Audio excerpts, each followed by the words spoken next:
በሰማይ ላይ ምን አለ? ፀሐይ አለ፣ ጨረቃ አለች፣ ከዋክብት ይገኛሉ። ጨረቃ ብርሃንን ከምንድን ነው የምታገኘው? ከፀሐይ እንደምታገኝ ዛሬ እንደ ጨረቃ ሆነው ቀሳውስት ተሹመዋል ማለት ነው። አሁን ቀና ብለን ስንመለከት ፀሐይ አለ። በጣም አስተውሉ። ፀሐይን የሚከተሉ ወይም ኤክሊፕቲክ ይባላል። ፍኖተ ፀሐይ ማለት ፀሐይ የምትሄድበት መንገድ አለ። በዛ መስመር የማይለቁ 12 መገብት አውራ አሉ። ዞዲያክ ይባላሉ። ወይም በመጽሐፍ ቅዱስ ማዛሮት ይላቸዋል። በመጽሐፈ ኢዮብ ላይ ቁጥራቸው ስንት ነው? 12 ነው። እንዳትረሱ። ስንት ነው? ድገሙ። ስንት ነው? እንደገና ደግሞ 4 ሊቃነ ከዋክብት ሄኖክ የጠቀሳቸው እነ ህልመልመሌክ አሉ። ምልኤል፣ ብርኬል፣ ናሬል ቁጥራቸው ስንት ነው? 4 ነው። እነዚህ ከወቅት ጋር የተያዙ ናቸው። በሳይንሱ ሮያል ስታርስ እንላቸዋለን። በአስትሮኖሚው ባለሁበት ትምህርት ሮያል ስታርስ ይባላሉ። አንታረስ፣ ፎማልሃውት ምናምን ይባላሉ። ማታ ማታ ይታያሉ። በአይን የሚታዩበት ጊዜ አለ። ስንት ነው ቁጥራቸው? 4 ነው። ምንን እንዲከተሉ አደረገ? ፀሐይን። እስቲ በሉ በምን ልክ? በወቅት ልክ። እነዚህ ግን የሚገርሟቸው 12ቱ ደግሞ በጣም መስመሯን ተከትለው እንዲጓዙ አደረገ። ያ ስርዓት የሚታየው ዛሬ ቤተ ክርስቲያን ነው። ጠፈር ላይ ብቻ ይምሰላችሁ። በጣም የሚገርመው ስለ 12 ስናነሳ ስንት ወራት አሉ? 12 ወራት አሉ አይደለም? ስንት ሐዋርያትን መረጠ? አረ ንገሩኝ። 12 ሐዋርያትን። ፀሐይ እሱ ነው። 12 ሐዋርያትን መርጧል። ምክንያቱም ፀሐይ በጣም ብዙ ምስጢር ይይዛል። በቀኝ የሚበራው የፀሐይ ምሳሌ ነው። በግራ የሚበራው መብራት ደግሞ የጨረቃ ምሳሌ ነው። ዙሪያውን ያሉት የቀናዲል መብራቶች ደግሞ የከዋክብት ምሳሌ ሆነው ተገልጠዋል። ስለዚህ ቤተ ክርስቲያን የምን ምሳሌ ናት? የጠፈር ምሳሌ ስለሆነች ሐነፀ መቅደሶ በአርያም፣ መቅደሱን አለ በአርያም ሰራ ካለ በኋላ ዳዊት በምድር ውስጥም ለዘላለም መሰረታት በማለት አስቀምጧል። ሰሎሞን የጠቢብ አይኖቹ ራሱ ላይ ናቸው ይላል። ልክ እንደ 7ቱ ሰማያት 2 አይን፣ 2 ጆሮ፣ 2 የአፍንጫ ቀዳዳ አፍ ማን ሰጠን? እግዚአብሔር ሰጠን። ቀጥሎ ነፋስ እንዳለ ቀጥሎ ከጭንቅላታችሁ ዝቅ ስትሉ ደረታችሁን ታገኛላችሁ። ከምንድን ነው የሚወጣው? ከሳምባ ነው፣ ከደረት ነው። ቀጥሎ ውሃና መሬት እንዳለ ሆድቃ በሙሉ በምን የተመላ ነው? ኩላሊት በውሃ የተመላ ነው። ቀጥሎ መሬት እንዳለ ከወገብ በታች እግር ምን ይነካል? መሬትን ይነካል። በቃ እግዚአብሔር እኮ ሰማዩን የገለበጠብን። በስመ አብ ወወልድ ወመንፈስ ቅዱስ አሃዱ አምላክ። አቤቱ ጌታችን አምላካችን ንጉሳችን ሕይወታችን ብርሃናችን ተቀዳሚ ተከታይ የሌለ የአብ የባህሪ ልጅ ኢየሱስ ክርስቶስ ሆይ ከባህሪ አባትህ ከአብ ከባህሪ ሕይወትህ ከመንፈስ ቅዱስ ጋራ ክብርና ምስጋና አምልኮትና ወዳሴ ላንተ እናቀርባለን። በእጅጉ የምንወድሽ በድንጋሌ ሥጋ በድንጋሌ ነፍስ የጸናሽ ንዕድ ክብርት የአምላክ እናት ረድኤትሽ በረከትሽ ከሁላችን ጋር ይሁን። ክቡራን አባቶቻችን ሊቃውንተ ቤተ ክርስቲያን፣ የተወደዳቸው የተከበራቸው የክርስቶስ ቤተሰቦች ምእመናት ሁላችሁም አንድ አምላክ በሚሆን በአብ በወልድ በመንፈስ ቅዱስ ስም እንደምን አደራችሁ? እንደምን ቆያችሁ? እንደምን ሰነበታችሁ? ልዑል እግዚአብሔር ሁላችንንም በሕይወትና በሰላም ጠብቆ ለዚህ ታላቅ ዕለት አድርሶናልና የአባቶቻችን አምላክ ልዑል እግዚአብሔር ስሙ የተመሰገነ ይሁን። ዛሬ እንግዲህ ታላቅ በዓል ነው።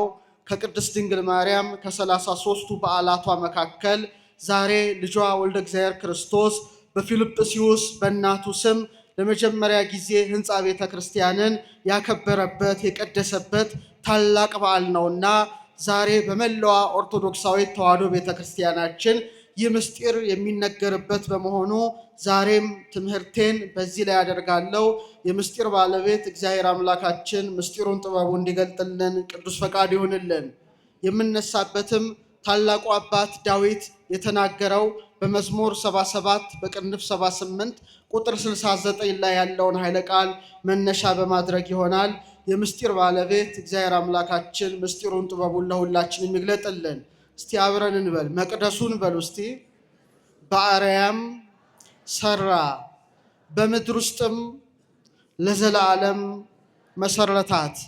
ይህን ያለው ነቢየ እግዚአብሔር ዳዊት ነው። ሐነፀ መቅደሶ በአርያም እግዚአብሔር አምላክ አለ አስቀድሞ መመስገኛው መቅደሱን በሰማይ ላይ ሰራ ካለ በኋላ ወሳረራ ውስተ ምድር ዘለዓለም በምድር ውስጥም ለዘለዓለም መሰረታት ይላል። ስለዚህ መቅደስን አስቀድሞ የሰራው ቤት ነው፣ በአርያም ነው። የዛችን ኮፒ ደግሞ ምድር ላይ አኑሯልና አስቀድሞ የላይኛውን መቅደስ፣ ሁለተኛ በምድር ላይ ያለውን መቅደስ፣ ሶስተኛ ደግሞ እኔና እናንተም የእግዚአብሔር መቅደሶች ነንና ሶስቱን ምስጢር በማስተባበር በተለይ በፊልጵስዩስ ላይ ከተከናወነው ጋራ እያነጻጸርን እንማራለን። እግዚአብሔር አምላካችን ምስጢሩን ጥበቡን ለሁላችንም ይግለጥልን። እስቲ መቅደሱን በሉ እስቲ። በአርያም ሰራ። እቺ የመጀመሪያዊቱ መቅደስ ጽርሐ አርያም ትባላለች። እግዚአብሔር አምላክ በዕለተ እሑድ ሰባቱን ሰማያትን ፈጥሯል። ሰባቱን ሰማያት ሲፈጥራቸው ከእሳት ዋዕዩን ሙቀቱን ትቶ በብርሃኑ ነው የፈጠራቸው። ከብርሃን ደግሞ ብርሃንን አውጥቶ አጥርቶ ጽርሐ አርያም የተባለችውን ሰማይ ፈጥሯል። ቀጥሎ መንበረ መንግስት ወይም መንበረ ጸባዖት ወይም መንበረ ስብሐት ወይም መንበረ ብርሃን የምትባል ሰማይ አለች። ግን ሰማየ ሰማያት ተብላ የምትጠቀሰው ጽርሐ አርያም ትባላለች። በዚህ ጽርሐ አርያም ውስጥ እግዚአብሔር አምላክ 5 ስርዓቶችን ሰርቷል። ስንት ስርዓቶችን? 5 ስርዓቶችን። እቺ ሰማየ ሰማያት የተባለችው ታላቅ ምጡቅ የሆነችው ብሩህ ሰማይ ላይ አስቀድሞ መንበረ ብርሃን ወይም መሰዊያ አኖረ። ከዙፋኑ ፊት ለፊት ነው። ሁለተኛ ታቦት ዘዶር የተባለች የብርሃን ታቦትን በውስጡ አኖረ። ሶስተኛ መንጦላዕተ ብርሃን 7 የእሳት መጋረጃ ዙሪያዋን እንድትከበብ አደረገ። አራተኛ ኪሩቤልና ሱራፌልን አምጥቶ ጸወርተ መንበር ናቸውና ዙፋኑን እንዲሸከሙ አደረገ። አምስተኛ መናብርት ከሚባለው ነገድ ሩፋኤል ከሚመራው 24 ሊቃናትን አውጥቶ 12ቱም በዚህ 12ቱም በዚህ አቁሞ ያለማቋረጥ እንዲያመሰግኑት የወርቅ ጽና ሰጥቶ እንዲያገለግሉት አደረገ። ይሄ 5 ስርዓት ቤት ተከናውኗል፣ በጽርሐ አርያም ላይ ተከናውኗል። ስለዚህ ሐነጸ መቅደሶ በአርያም ራሱ እግዚአብሔር መቅደሱን አለ በአርያም ሰራ አለ። ያቺ አርያማዊት የሆነች መቅደስ አሁን ላለችው ቤተ ክርስቲያን ጥላና ምሳሌ ስላደረጋት በምድር ውስጥም ለዘለዓለም መሰረታት አለ። ታላቁ ሊቅ አባ ጊዮርጊስ ዘጋስጫ በሰዓታት መጽሐፉ ላይ ቤተ ክርስቲያን ትትመሰል በጽርሐ አርያም ዘላይሉ ቤተ ክርስቲያን አለ ላይ ባለችው በጽርሐ አርያም ትመሰላለች በማለት አስቀመጠ። ስለ መሰዊያው የጻፈው ዮሐንስ በራእዩ በምዕራፍ 8 ቁጥር 3 ላይ ምን አለ? ሌላም መልአክ መጣና የወርቅ ጽንሐ ይዞ በመሰዊያው አጠገብ ቆመ ይላል። ስለዚህ መንበረ ብርሃን አለ ማለት ነው። አሁንም ዮሐንስ ይቀጥላል። በሰማይም ያለው የእግዚአብሔር መቅደስ ተከፈተ፣ የኪዳኑም ታቦት በመቅደሱ ታየ በማለት በራእይ 11:19 ላይ ታቦት ዘዶር ስለተባለችው የብርሃን ታቦት ተናግሯል። አባ ሕርያቆስ ደግሞ ስለ መንጦላዕተ ብርሃን በሰማይ ስላለው የእሳት መጋረጃ ተገልጦለት ምን አለ? 7 የእሳት መጋረጃ ወዳለበት ሊቀ ካህናት ኢየሱስ ክርስቶስ ወዳለበት ያግባችሁ ይላል። ስለዚህ ልክ እንደ ጽርሐ አርያም በኋላ ደብተራ ኦሪት፣ ቀጥሎ መቅደሰ ሶሎሞን፣ ፍጻሜው ቤተ ክርስቲያን ወይም መቅደሳችን ተሰርታለች። እንደ መንበረ ብርሃን መንበሮ አለ። እንደ ታቦተ ብርሃን ታቦተ ሕጉ አለ። እንደ መንጦላዕተ ብርሃን ታቦተ ሕጉን የሚሸፍን ምን አለ? መጋረጃ አለ። እንደ 4ቱ ጾርተ መንበር በ4ቱ ማዕዘን በምስራቅ፣ በምዕራብ፣ በሰሜን፣ በደቡብ ወንጌልን የሚያስተምሩ ሊቃነ ጳጳሳት አሉ። ልክ እንደ 24ቱ ካህናተ ሰማይ ደግሞ ጳጳሳት፣ ኤጲስቆጶሳት፣ ቀሳውስት የሚያገለግሉባት በመሆኗ ሐነጸ መቅደሶ በአርያም እግዚአብሔር አስቀድሞ መቅደሱን የት ላይ ሰራ? ሰማይ ላይ ሰራ ወይም አነጸ ካለ በኋላ በምድር ውስጥም ለዘለዓለም መሰረታት በማለት ያስቀምጣል። እንግዲህ ጌታችን በፊልጵስዩስ ላይ በእናቱ በድንግል ማርያም ስም ቤተ ክርስቲያንን ሲሰራ ሲያንጽ 3 ክፍሎች አድርጎ ሰርቷታል። ስንት ክፍሎች? 3 ክፍሎች። በእውነት በሰማያት እነ ቅዱስ ገብርኤል የሚኖሩባቸው ስንት ሰማያት አሉ? 3 ሰማያት አሉ። ኢዮር፣ ራማ፣ ኤረር ይባላሉ። እነዚህ ዓለመ መላእክት የተባሉ ናቸው። እንደ ኢዮር፣ እንደ ራማ፣ እንደ ኤረር አስቀድሞ ሙሴ ተገልጦለት አደባባይ ቅድስት ቅድስተ ቅዱሳን አድርጎ ሲሰራ በሐዲስ ኪዳን ደግሞ 3 ክፍል ያላት መቅደስ ቅኔ ማህሌት ቅድስትና መቅደስ ሆና ተሰርታለችና በእውነት አባቶቻችን በተለይ ቅዱስ ያሬድ ሐዋርያት ቤተክርስቲያንን እንዳነጿት ሲናገር ከመትኩን አርያ ዘበሰማያት በሰማይ ያለውን ኢዮርን በሰማይ ያለውን ራማ በሰማይ ያለውን ኤረርን ዓለመ መላእክትን መስላ በሶስት ክፍል የታነጸች ብቸኛይቱ የክርስቶስ ማደሪያ የሐዲስ ኪዳን መቅደስ ቤተክርስቲያን ናት። አሁን በጣም የሚገርመው እግዚአብሔር ያን ስርዓት ነው ለቤተክርስቲያን የሰጠው። በሰማይ በተለይ ኢዮር በተባለው ሰማይ ላይ 3 ነገዶች አሉ። የመጀመሪያው ነገድ ኪሩብ የሚባል መልአክ የሚመራው ነገደ ኪሩቤል የሚባል አለ። የሰው መልክና የአንበሳ መልክ ያለው መልአክ ሲሆን ኪሩብ ይመራዋል። ነገዱ ነገደ ኪሩቤል ይባላል። ሁለተኛው ክፍል ሱራፊ የተባለው መልአክ የሚመራው ነገደ ሱራፌል ሲሆን የሥላሴን ስዕል ስትመለከቱ በስተግራ አቅጣጫ የምታዩት የላም ፊትና የንስር ፊት ያለው መልአክ ነው። ሶስተኛው ክፍል ነገደ ኃይላት ሲባል የሚመራው የመላእክት አለቃ ሚካኤል ነው። ስለዚህ ኢዮር ላይ 3 ነገዶችን ሲያኖር 3 ስርዓቶችን ሰርቷል ማለት ነው።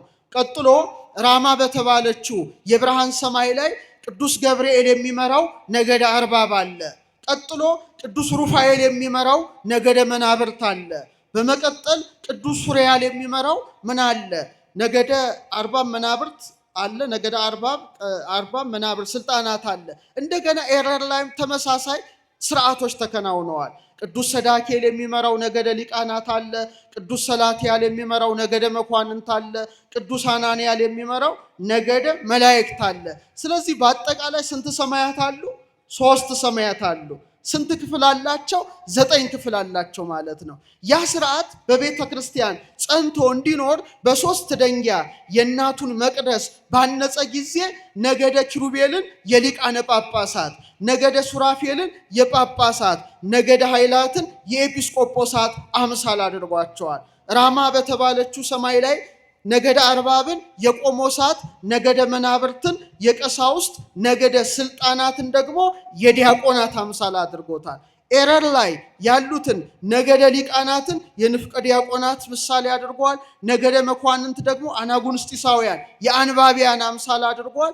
ነገደ መላእክትን የመዘምራን አምሳል አድርጎታል። ስለዚህ ሐነጸ መቅደሶ በአርያም አስቀድሞ በአርያም ያንን ሰማያዊ ስርዓትን ከሰራ በኋላ ወሳረራ ውስተ ምድር ዘለዓለም በምድር ላይ ለዘላለም መሰረታት ብሏልና ዛሬ መቅደስ ቅድስት ቅኔ ማህሌቱን ስናይ በሰማይ ያሉ ቅዱሳን መላእክት የሚኖሩባቸውን ኢዮርን፣ ራማን፣ ኤረርን እነዚህን የክህነት 9ኙን ማዕረግ ስንመለከት እንደገና ደግሞ በሰማይ ያሉትን 9ኙን ነገደ መላእክት በማሰብ በማወቅ በመመርመር በመረዳት በመሆኑ በእውነት ታላቁ አባት ቅዱስ ያሬድ ሲያስቀምጥ ለዛቲ ቤት ሳረራ አብቀዲሙ ይችን ቤተ ክርስቲያን እግዚአብሔር መሰረታት።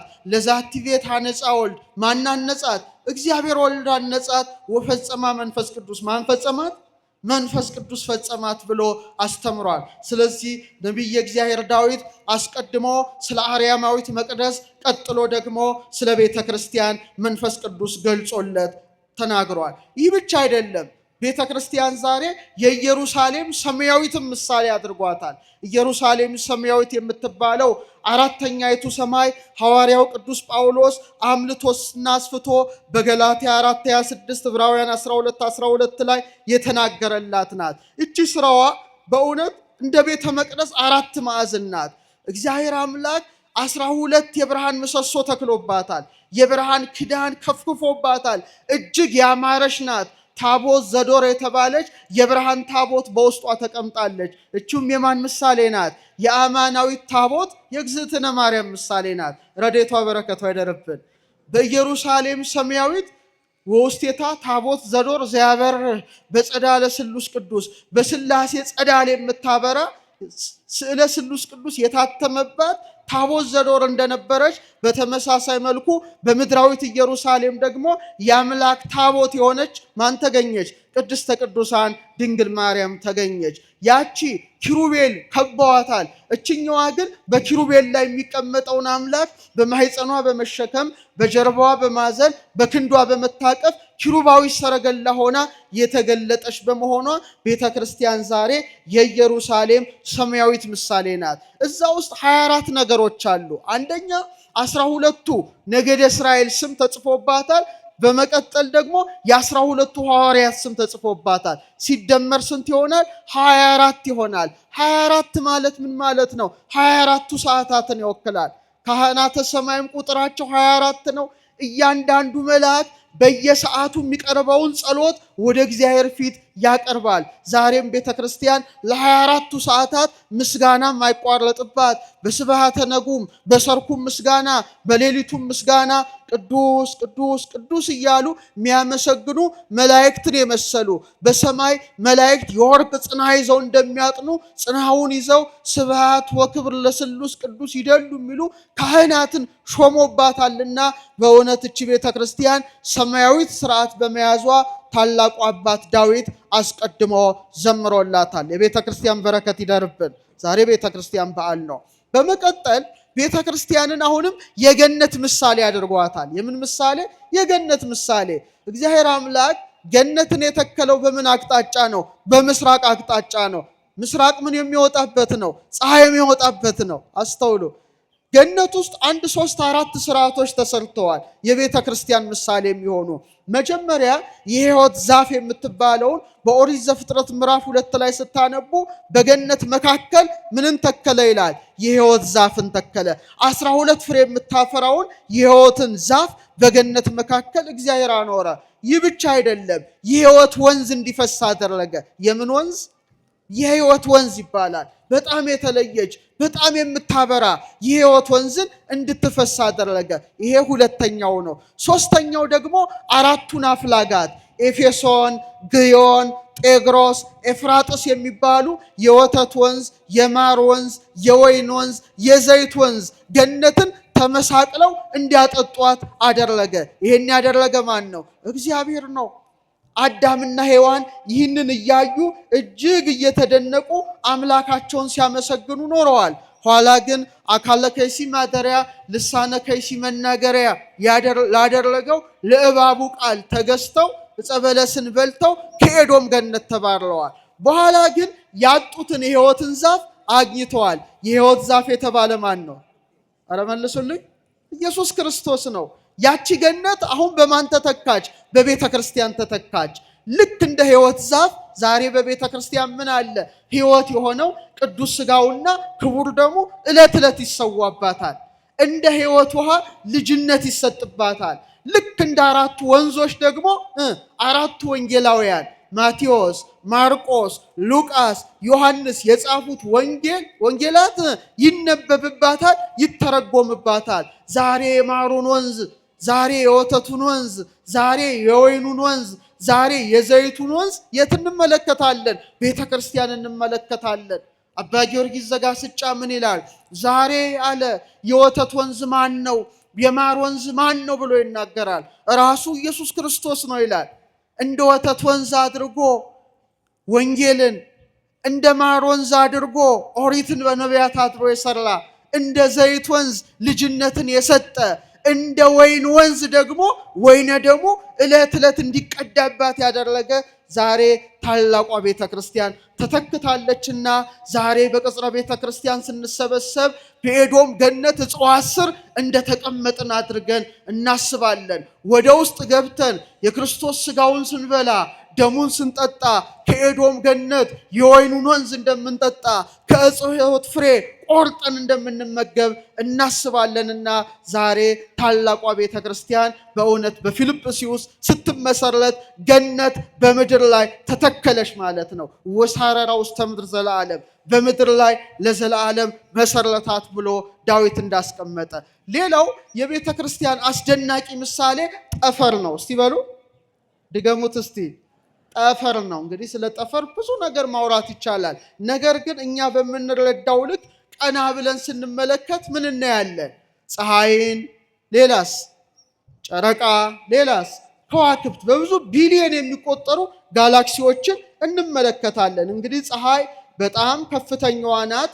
በእውነት ፀሐያችን 3.9 ሲባዛ 10 ርቢ 26 ማለት 26 ዜሮ ጁል ጉልበት በሴኮንድ ታወጣለች። ማለትም 600 ሚሊየን ሃይድሮጅንን ወደ ሂሊየም እንደመለወጥ ማለትም በብዙ ሚሊየን የሚቆጠር ኒውክለር ቦምብ በሉት ሪያክሽን ስታደርግ በሰከንድ እና እግዚአብሔር አምላክ በእውነት ጠብቆን ነው እንጂ ፀሐያችን ለ6 ሴኮንድ የምታወጣው ኃይል ወደ ምድር ቢወርድ የምድር ውቅያኖስም ያተናል። የጥቂት ደቂቃዎች ኃይሏ ደግሞ የምድርን ንጣፍ አብኑኖ ያጠፋዋል። እና ትልቁ ብርሃን ምንድን ነው? ፀሐይ። በመቀጠል ጨረቃ፣ ቀጥለው ምን አሉ?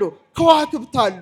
እና ጠፈራዊ ስርዓት ወይም የጠፈር ስርዓት ነው በቤተ ክርስቲያን የሚከናወነው። ዛሬ ሰማይን ለመመርመር ሰማይን ለማየት ቤተ ክርስቲያንን መመልከት ብቻ ይበቃል። እንደ ጠፈር ሆና ተሰርታለች። አሁን የቤተ ክርስቲያን ፀሐይ ማን ይመስላቸዋል? በሰማይ ላይ ምን አለ? ፀሐይ አለ፣ ጨረቃ አለች፣ ከዋክብት ይገኛሉ። የቤተ ክርስቲያን ፀሐይ ማን ነው? ኢየሱስ ክርስቶስ ነው። ኢየሱስ ክርስቶስ ነው። ጨረቃ ብርሃንን ከምንድን ነው የምታገኘው? ከፀሐይ እንደምታገኝ ዛሬ እንደ ጨረቃ ሆነው ቀሳውስት ተሹመዋል ማለት ነው። ምክንያቱም ብርሃኑ ማን ነው? ኢየሱስ ክርስቶስ ነው ፀሐዩ። ሊቀ ካህናቱ ኢየሱስ ክርስቶስ ነው። እሱ የሾመው ሹመት ደግሞ ያ የሐዋርያት ሰንሰለት ዓለም እስኪያልፍ ድረስ ይቀጥላል እና ቀሳውስቱ የቤተ ክርስቲያን ጨረቃ ሲሆኑ ፀሐዩ ማን ነው?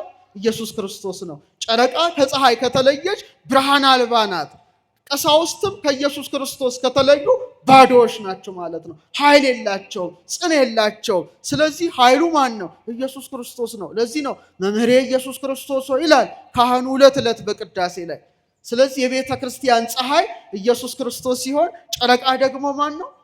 ማን ናቸው? ቀሳውስቱ ካህናቱ ሲሆኑ ዲያቆናት ደግሞ በከዋክብት አምሳል ተገልጠዋል። ስለዚህ ያ ስርዓት ሰማያዊ ስርዓት ነው። ለዚህ ነው የአሁኑን አያድርገውና በጥንት ቅዳሴ ሲቀደስ 12 ልዑካን ሆነው ይቀድሳሉ ወይም 7 ሆነው ይገባሉ። 5 በጣም የቅርብ ዓመታት ነው፣ ቅርብ የነገስታቱ ጊዜ ነው። በጥንት ግን በቤተ ክርስቲያን ስርዓት 12 ሆነው ይገባሉ ወይ 7 ሆነው ይቀድሳሉ።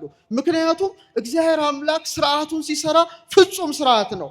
እግዚአብሔር ብዙን 12 አድርጓል። ለምሳሌ የሕይወት ዛፍ የምታፈራው ፍሬ ስንት ነው? 12 ነው። ጌታም በ12 ዓመቱ በቤተ መቅደስ ተገኝቶ ሊቃውንቱን ሲጠይቅ ነበረ። የኢየሩሳሌም ሰማያዊት መሰረቶች ሁሉ 12 ነው። በተለይ ራእይ 21 ላይ ማንበብ እንችላለን። በጣም የሚገርመው ስለ 12 ስናነሳ ስንት ወራት አሉ? 12 ወራት አሉ አይደለ? ስንት ሐዋርያትን መረጠ? አረ ንገሩኝ። 12 ሐዋርያትን። ፀሐይ እሱ ነው። 12 ሐዋርያትን መርጧል።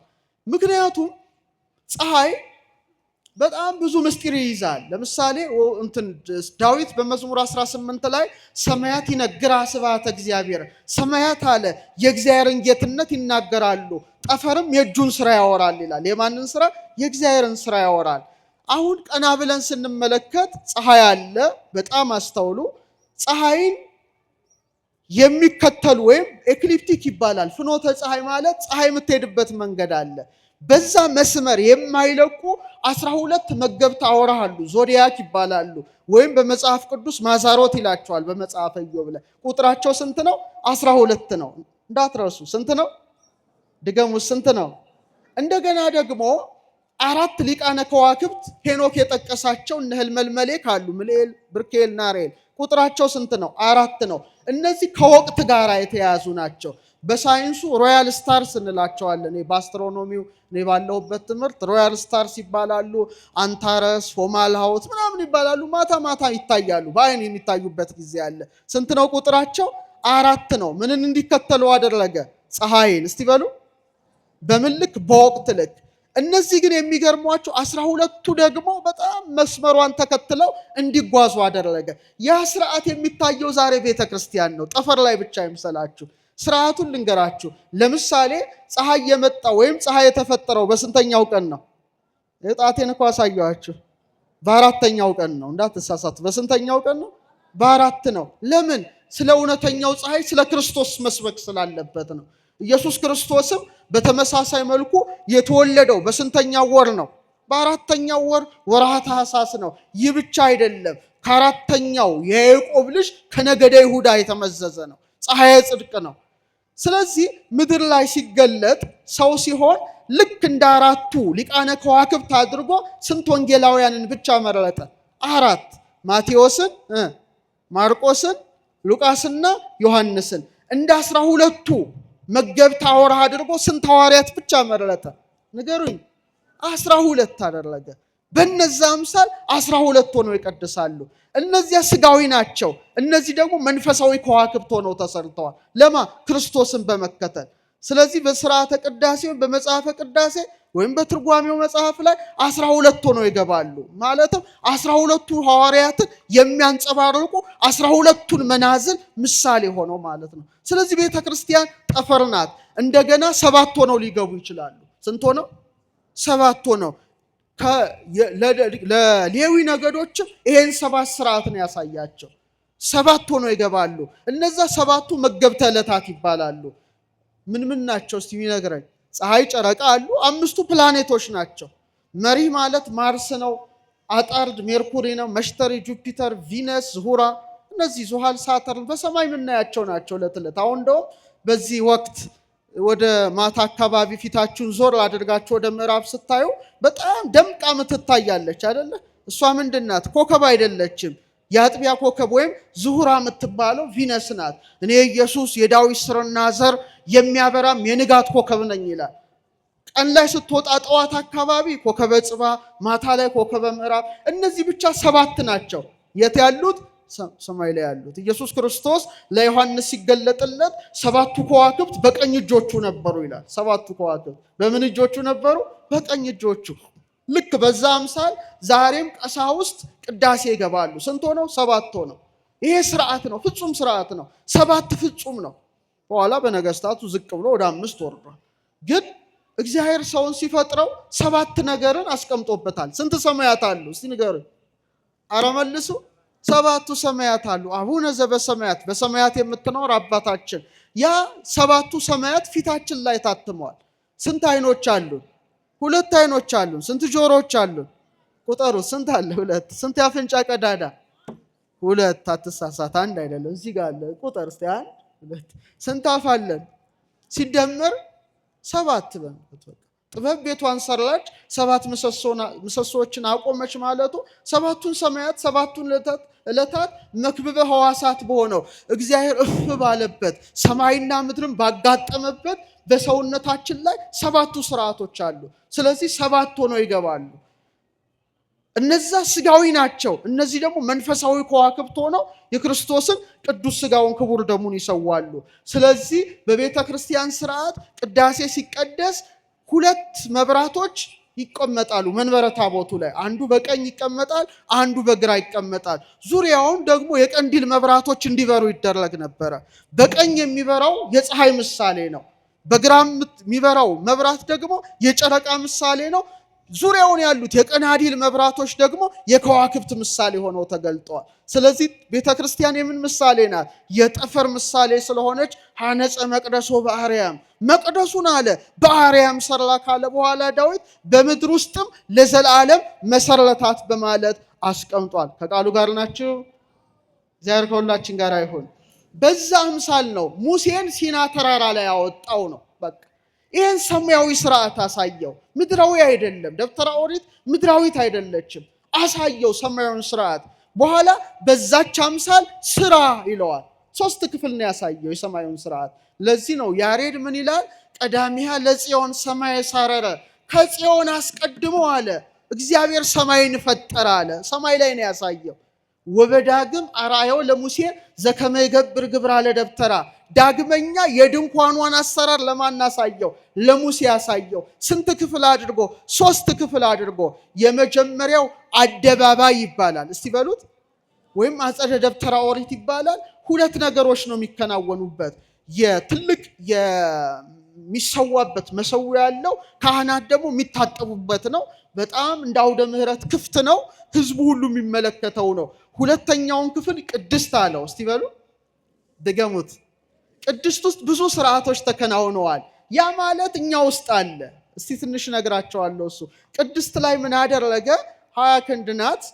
7ቱ የመቅረዝ መብራቶች ይበራሉ። ስንት የመቅረዝ? 7 ቅርንጫፍ ያላቸው የመቅረዝ መብራት ይበራል። እንደገና ደግሞ ማዕጠንት አለ፣ የዕጣን መሰዊያ አለ፣ ህብስት አለ። በወርቅ ጠረጴዛ ላይ 12 ህብስት ይቀመጣል፣ እንዳትረሱት። ቀጥሎ ቅድስተ ቅዱሳን የሚባል በጣም የተለየ ክፍል ነው። እዛ ውስጥ ሊቀ ካህናቱ ብቻ በዓመት ነው የሚገባው። ታቦተ ጽዮን እዛ ነው ያለችው። የአሮን በትር እዛ ነው ያለችው። መሶበ ወርቋ እዛ ናት ያለችው። መብራት አይበራባትም። ማ ብቻ ነው የሚገለጥባት? እግዚአብሔር ብቻ ነው የሚገለጥባት። እና ከኪሩቤል መካከል ድምፅ ይሰማል። ስንት ክፍል ነበረው? አረ መልሱልኝ። 3 ክፍል። ሰውን ሲፈጥረው መቅደሱ አድርጎታል እግዚአብሔር። ለምሳሌ ይሄ ቤተ ክርስቲያን ሲሰራ ማን ነው የሰራው? እኛ እናንተ ናቸው አይደለ? ኢንጂነር አርክቴክት መጥቶ ዲዛይን አውጥቶ በጠጠር በሲሚንቶ አድርጎ በኋላ በቅባ ሜሮን ከበረች ቤተ ክርስቲያን። ያኔ ቤተ ክርስቲያን ተባለች። እኛን ማን የሰራል? አረ ንገሩኝ። ሥላሴ ናቸው አይደለ? ያውም የወድ እጆች ሰሩኝ አበጃጁኝ። የሕይወትን እስትንፋስ እፍ ያለብን ማን ነው? ራሱ እግዚአብሔር ነው። ስለዚህ እንደ መቅደስ አድርጎ ሰውን ሰርቶታል። በቃ ተመሳሳይ ነው፣ ስርዓቱ ተመሳሳይ ነው ማለት ነው። 3 ነገሮች ማለት ነው። ስለዚህ ልክ እንደ አደባባይ ስጋ አለን። ምን አለን? ስጋ። እንደ ቅድስት ደግሞ ነፍስ አለን። እንደ ቅድስተ ቅዱሳን መንፈስ አለን። በጣም እኮ ነው የሚገርመው። እንቁላል ነን ማለት ነው። እንቁላል 3 ክፍል አለው። ቅርፍት አለው አይደለም?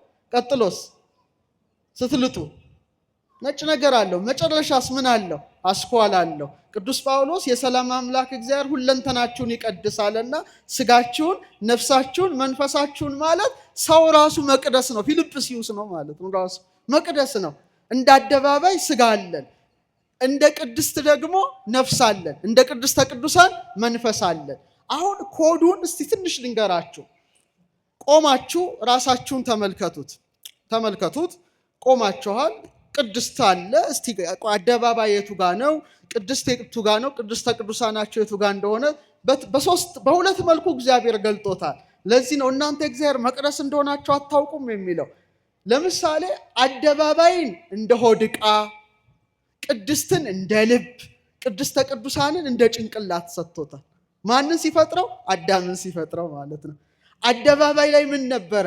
በደንብ አስተውሉ። አደባባይ ላይ ምን ነበረ? ቅድም ነግሬያቸዋለሁ። የሚቃጠል መስዋዕት የሚሰዋበት ነበረ፣ የመታጠብ ስርዓት። ስለዚህ ከእሳት ጋርና ከንጽህና ጋር ይያያዛል። በተመሳሳይ መልኩ ሆድ ዕቃችሁ ምንድነው ስራው? ምግብ አያቃጥልም እንደ ጨጓራ? ጉበት ምንድነው ስራው? አንጀት ምንድነው ስራው? ኩላሊት ማጣራት አይደል እንዴ? የአደባባይ ስርዓት ነው። ልብ ደግሞ የቅድስት ስርዓት ነው ያለው። በቅድስት የዕጣን መስዋዕት እንደሚወጣ ሳምባችን ያለው የት ላይ ነው? ልባችን ላይ ነው። ብለን እንተነፍስበታለን። ይሄ ማለት ቅድስት ነው። 7 የመቅረዝ መብራት እንደሚበራ በተመሳሳይ መልኩ 7 መብራቶች ይበሩበታል። ምናችን ላይ? ልባችን ላይ። 12 ህብስት እንዳለ የ12ቱ ሐዋርያት ትምህርት ከልባችን በቃላችን ተወልዶ ይነገርበታል። ይሄ ለእግዚአብሔር ቅድስቱ ነው። ጭንቅላትስ ቅድስተ ቅዱሳን ነው አይደለም እንዴ? ጭንቅላት ምናችን ነው?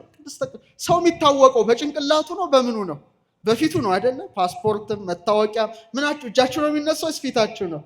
ፊታችን። ይሄ ግጻዊ ነው። ይሄ ትልቅ ነው። እፍ የተባለበት አካል ነው። ስለዚህ እግዚአብሔር አምላክ ሰውን መቅደስ አድርጎ ሰርቶታል። እጃችንን ስንዘረጋ ምን እንሰራለን?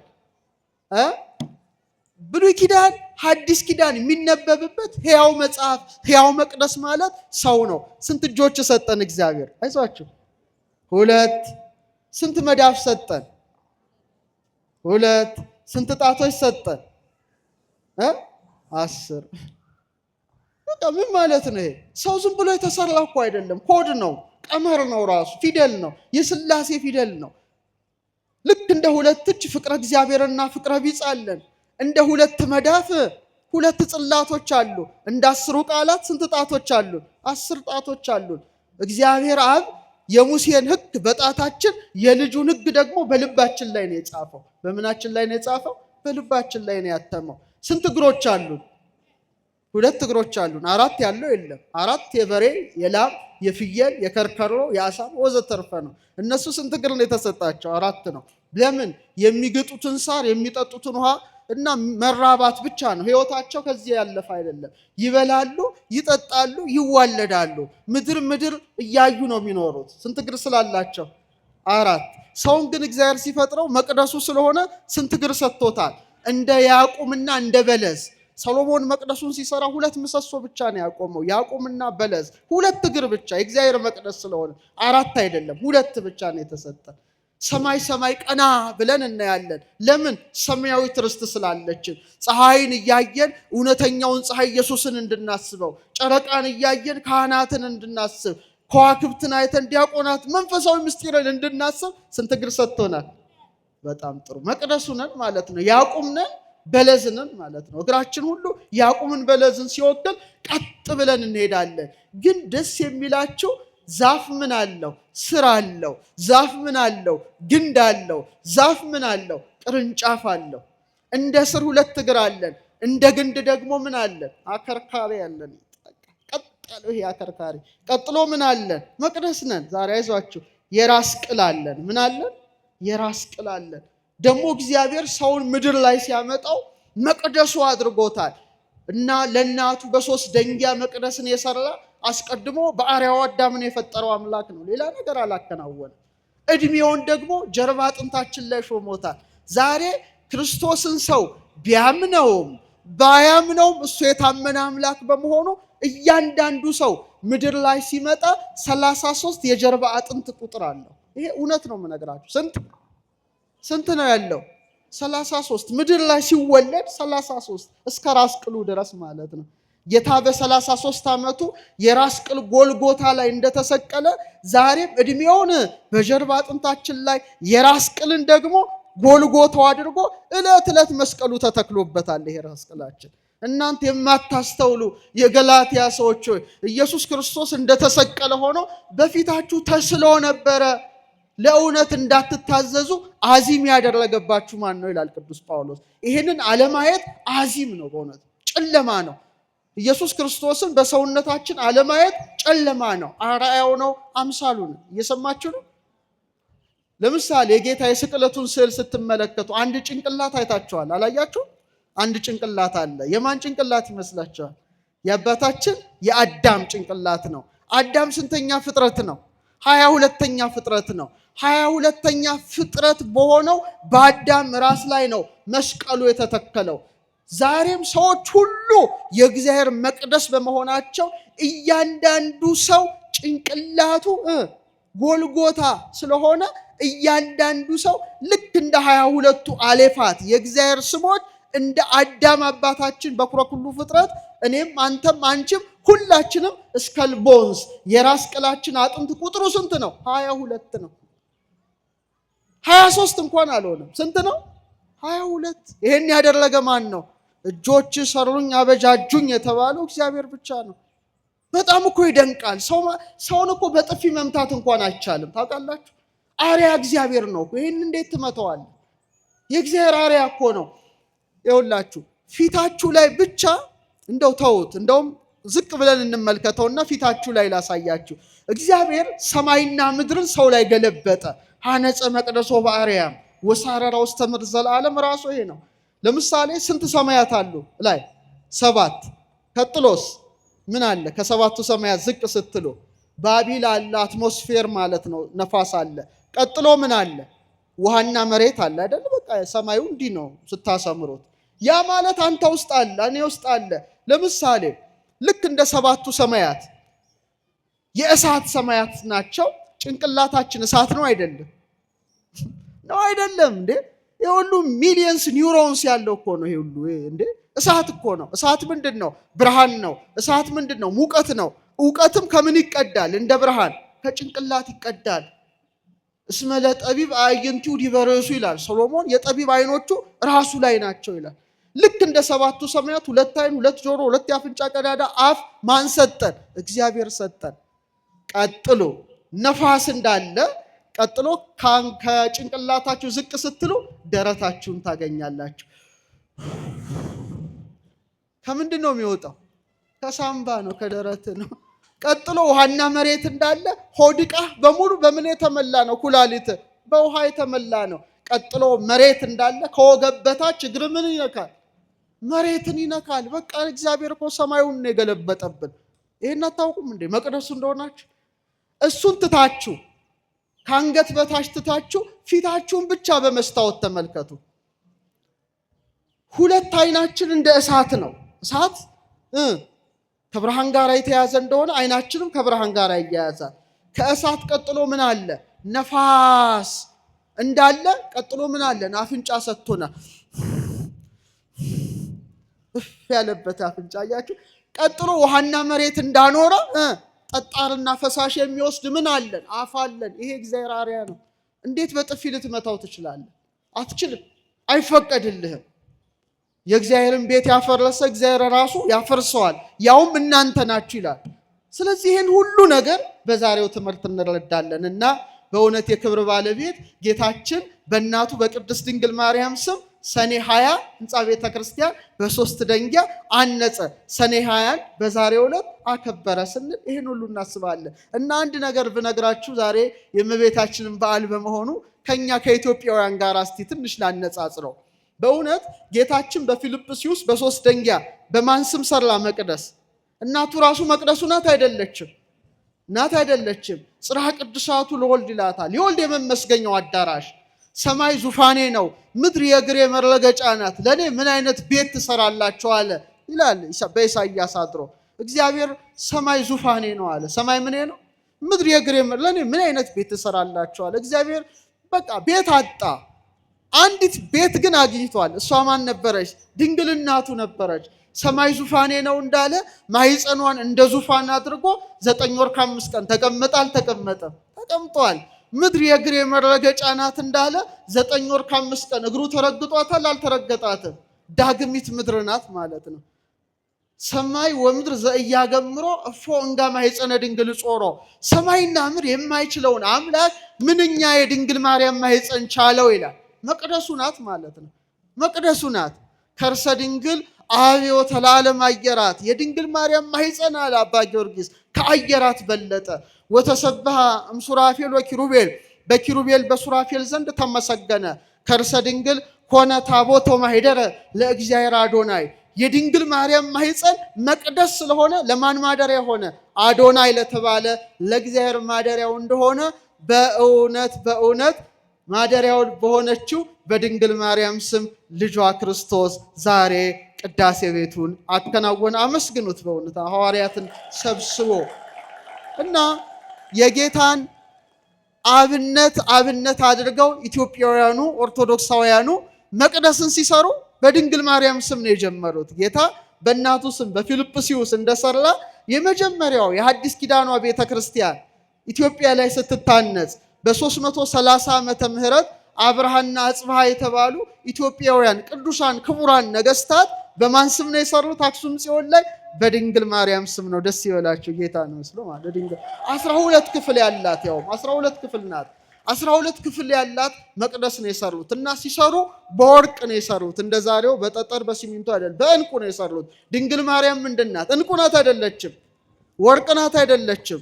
ማርያም እሰ ተሃቱም ትካት ውስጥ ተከርሱ ለአዳም ከመባህሪ ጻዳ። ማርያም ግን ከጥንት ጀምሮ በአዳም ባህሪ ውስጥ እንደ ነጭ ዕንቁ ታበራለች እንዳለ ድንግል ማርያም ዕንቁ ስለሆነች በዕንቁ፣ ድንግል ማርያም ወርቅ ስለሆነች በወርቅ ሰርተዋት ነበረ የመጀመሪያውን መቅደስ። ቀጥሎ ደግሞ ቅዱስ ያሬድ በነበረበት ሰዓትም ታላቁ አባት አቡነ አረጋዊ ደብረ ዳሞ ላይ በማን ስም ነው የሰሩት? በወላዲተ አምላክ በድንግል ማርያም ስም። ንጉሥ ገብረ መስቀል ተመልከቱ ወጣ ከቅዱስ ያሬድ ጋር። ያሬድ ደግሞ የዞረ ዞርኳት የህንፃዋን ማማር አየሁ እያለ ዘመረና ኢትዮጵያውያኑ ጌታ ያደረገውን በፊልጵስዩስ አይተው በድንግል ማርያም ስም ብዙ መቅደስ መስራት ልማዳቸው ነው። ለምሳሌ ላሊበላ እነዛን ሁሉ ውቅር አብያተ ክርስቲያናት ሲሰራ በጣም የምታምር አድርጎ የሰራው የማንን ነው? ቤተ ማርያም ናት አይደለ? 12 ምሰሶ አድርጎ የሰራት የድንግል ማርያም መቅደስ እና ነገስታቱ ሁሉ ለድንግል ማርያም በጣም ጽኑ ፍቅር ነበራቸው። እና አፄ ዳዊት እና አፄ ዘርዓ ያዕቆብ የቅድስት ድንግል ማርያምን ተአምር እንኳን ቅድም የሰማነውን ሲያጽፉ ከቀለሙ ጋር እንባቸው ይደባለቅ ነበረ። ምናቸው? እንባቸውን ጠብ ያደርጉ ነበር ይላል። ታሪካቸው እኮ ነው። እመቤታችን በወርቅ ቀለም ስማቸው እንድታጽፍላቸው በመማፀን እንባቸው ከቀለሙ ጋር እንዲዋሃድ ያደርጉ ነበረ።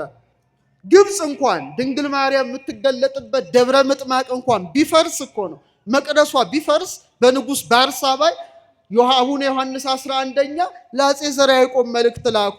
ድንግል ማርያም የምትገለጥበት መቅደሳችን ፈረሰ፣ እባክህ መታሰቢያዋ እንዳይቀር ብለው ሲሉ ተጉለት ሰሜን ሸዋ ላይ ደብረ ምጥማቅ አሁን ጻድቃኔ ማርያም የምትባለውን የሰሩ አፄ ዘርዓ ያዕቆብ ነበረ። የሰማችኝ ነው። ምን ያህል የፊልጵስዩስ ታሪክ ሀገራችንም አለ። እነ እቴጌ ምንትዋብ ሴቶቹንስ ብንጠቅስ ቁስቋምን ሲያሰሩ የስደቷ መታሰቢያ ጎንደር ላይ 1000 ሰራተኛ አምጥተው ስንት ሺህ? 1000 በምህንድስና የታወቁ በጥረብ የታወቁ ሲሰሩ እመቤታችን ደርቡሻ ያቃጠለውን ማለት ነው። እመቤታችን በእጅጉ ንጽሕት ስለሆነች እመቤታችን ነውር ነቀፋ ስለሌለባት በእሷ ስም የሚሰራው ቤተ መቅደስም እንከን የለሽ እንዲሆን ብለው 500 ሲገነባ 500 ደግሞ ቁጭ ብሎ ስተት ይፈልግ ነበረ። ምን ይፈልግ ነበረ? ስተት እንከን እንዳይገኝበት። ተውት፣ እንደው የቅርቡን እንኳን እናምጣ እስቲ። ንጉሠ ነገሥት አፄ ምኒልክ እንጦጦ ማርያምን ከእቴጌ ጣይቱ ጋር ሆነው ሲያሰሩ ጸሐፌ ትእዛዝ ገብረ ሥላሴ የዳግማዊ ምኒልክ ታሪክን በጻፉት መጽሐፋቸው ላይ ብታነቡ 5316 ሰንጋዎች ነው የጣሉት ለቅዳሴ ቤቷ። ስንት? አይዟቸው ስንት? 5 ነው ያልኩት። 500 ነው 5000። ጸሐፌ ትእዛዝ ገብረ ሥላሴ ናቸው። የታሪክ እማኝ እዛው ነው። 5300 ሰንጋዎች። እግዚኦ እግዚኦ! ምን አይነት ዘመን አልፏል ባካችሁ። ጠጁ ራሱ ይላል በስዊሚንግ ፑል በመዋኛ ገንዳ ተዘጋጅቶ አሳላፊ ቆሞለት ጠጁ ራሱ በገንዳ ነበር ይላል። እንደዚህ እመቤታችን ምን ያህል የምትወዳቸው ነበሩ ማለት። ስንት ሺህ አልኳቸው? ዛሬ 1 ኪሎ ስጋም ብርቅ ሆኖብናል። ተመልከቱ፣ 5000 ሰንጋ። እንደውም ብዙ በልቶ ጠግቦ ዝም ብሎ ተኝቶ ጅብ የበላው ራሱ ብዙ ሰው ነበር በዛ ሰዓት። እና በጣም ይገርማል። እና ኢትዮጵያውያኑ ክርስቶስ እንዳሳያቸው በድንግል ማርያም ስም መቅደስ በማነጽ የታወቁ ናቸው። ጥንት ያንጹ ነበረ፣ አሁንም ያንጻሉ፣ ወደፊትም ያንጻሉ። ድንግል ማርያምም አስራት ሀገሯን ትባርካለች። ወስብሐት ለእግዚአብሔር።